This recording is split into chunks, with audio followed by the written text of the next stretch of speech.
So, what's up guys? For today's video, bumili ako ng second hand na motor. Ito yung R15 version 2. So ito guys, tinatry natin, no? Kung paano, kung ano pa ang kayang ibigay ni R15 na second hand, no? So, sa ngayon guys, as of now, napakaganda, napaka-smooth niyang gamitin at dalhin, no? So yung tunog guys is talagang masasabi mo sa tunog is napakaganda pa, no? Ang tunog. So ito guys, gagamitin natin. Binabayaran ko na to guys, no? Tapos na. So di ko lang sa inyo napakita kanina yung katransak ko kanina. So pero bayad na ito guys. Iuwi na natin ito doon sa Masbate kasi bayad na ito, no? Sa atin na itong motor. So sa ngayon itong motor na to is sa atin na, no? Ayan guys, so i-try natin kung anong kayang ibigay ni R15 Siganhan.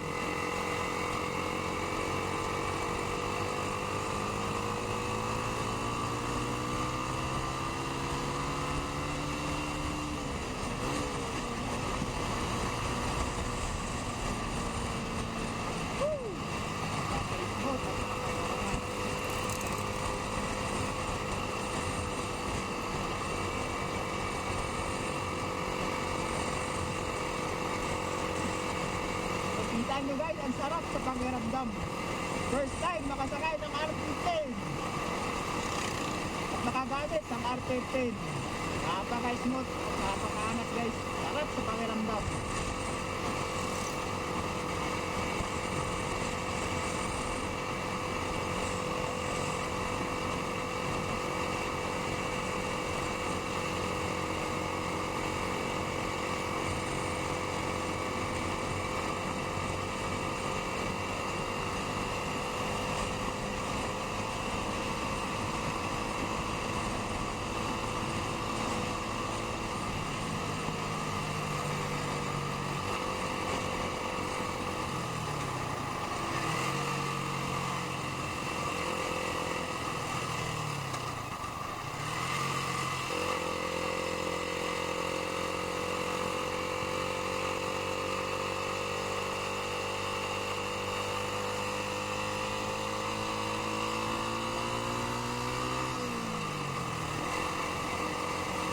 So ang clutch niya guys, napakaganda ang clutch niya.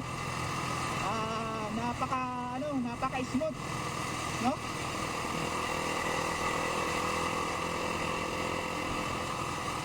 Napaka-smooth dalhin ang R15 na to.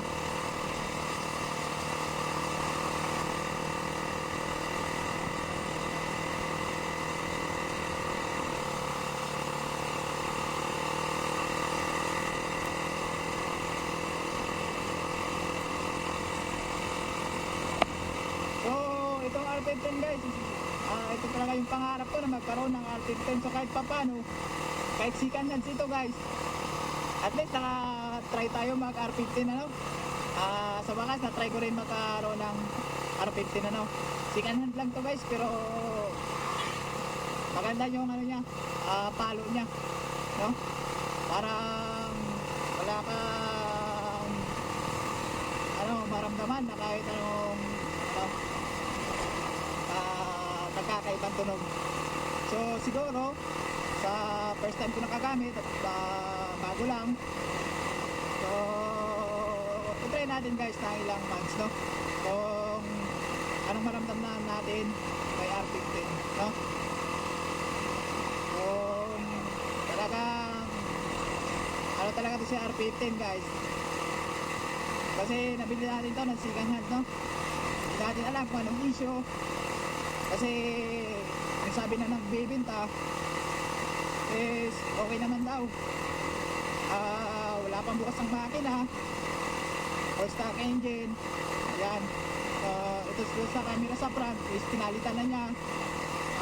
Yung ating busina, marami pa siyang ano nito guys, pinalitan, no? So kasi kakilala natin, so nabili lang natin to sa mas murang halaga, no? Sa in-speak natin na presyo. So ano natin guys, pakiramdaman natin ng ilang buwan kung ano talaga si ano R50 na. Sana buto yung ano natin, nasikanan na bili. So maganda naman ang hatak niya guys, wala namang ano, wala namang problema. Kasi nga bago ko pa nagamit, so wala pa akong nakaramdaman na kahit ano nakakaibang tunog, no?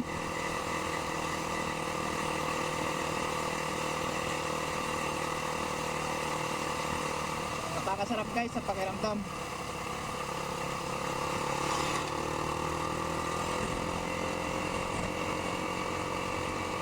Napakasarap sa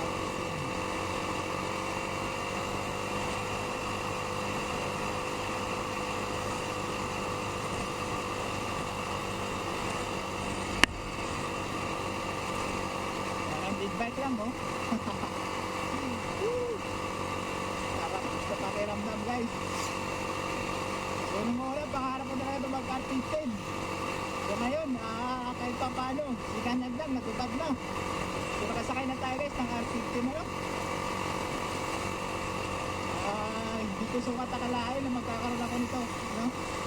Kahit sikanag lang to guys, malaking halaga na yun. Malaking blessings na to para sa akin na lang. Kaya unang-una, nagpasalamat ako namang nasa langit. Kasi ang lumikha sa mundo, ang lumikha sa lahat, no? Kasi hindi mangyayari ito guys, hindi na pinagkaloob. Kaya nangyayari ito dahil pinagkaloob niya sa atin, no? Mga bagay tayo na may mga gusto pero hindi natin matupad guys. Pero wag natin isipin na bigo na tayo. Hindi natin isipin at isisihin ang Panginoon, ano? Kaya alam mo guys, alam mo natin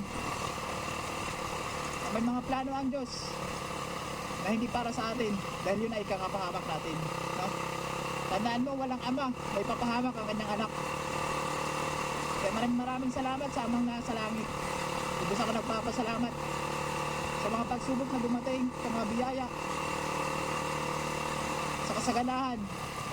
May lubos nagpapasalamat sa amang nasa langit. So kaya yun guys. So itong R15, pangarap ko